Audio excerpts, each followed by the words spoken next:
Hey folks, welcome back to Eat Wild. Hey, I wanted to show you a couple things about the Cimarron tent.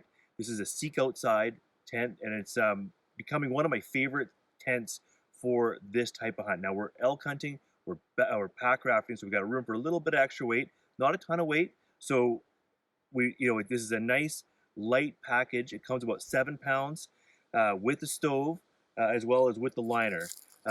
So I'm going to show you some of the things that I've done to make this tent great for us on this trip. It's been dipping down below freezing overnight, and we also had some weather. So we got real wet last night. So I'll show you what we've done. The first thing I want to show you is I go ahead and I add a zipper rope, and that just helps an old guy like me zip up like this a little bit easier than having to reach right down.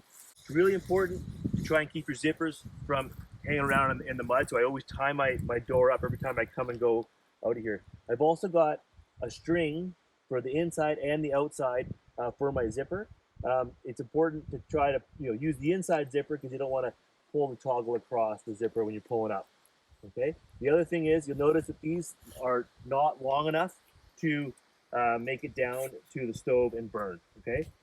One of the biggest factors with hanging out with a hot tent system, so in other words, having a stove here, is that there's a lot of hazards. I mean, it's just innately dangerous to have a firebox here ripping at 500 degrees and you're surrounded in plastic, right?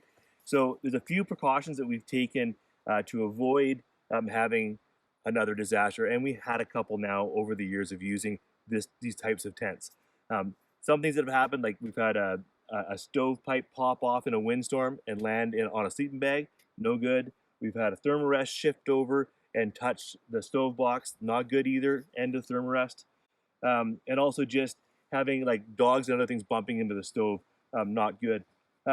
So what we've done here, we left the pole behind on this trip to save a few ounces of weight, and we're just using green willow sticks.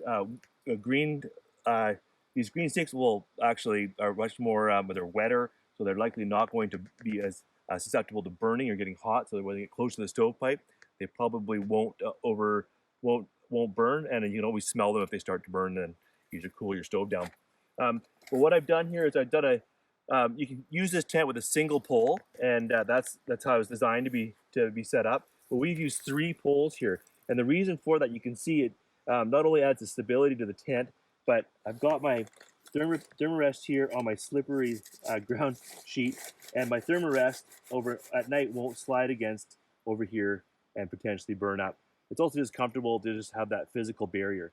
Another thing that we've got going on here is we've left the ends of our sticks on here, which gives us a very practical place to hang up our wet clothes and start drying out. So this has been a great addition or concept. One of the problems with these tents, or challenges I would say, is they do have condensation. We brought the liner in on this trip, and the liner helps reduce the moisture, from basically getting on, wicking down onto your gear and such. So it kind of keeps the moisture up against the side of the tent, and hopefully keep the stove going. Stays pretty dry. Last thing, just like practicality of this tent, like we've got 2 of us hanging out in this tent, sleeping here overnight. It's super comfortable. As you can see, lots of room for 2 people. We can have all our gear in here. We also have another buddy on us with this trip, so he's able to come in and join us for coffee time or play cards around the fire. Lots of room for that. You could easily get 4 people in here comfortably without the stove, probably up to 3 with the stove comfortably. Anyways, all around awesome tent.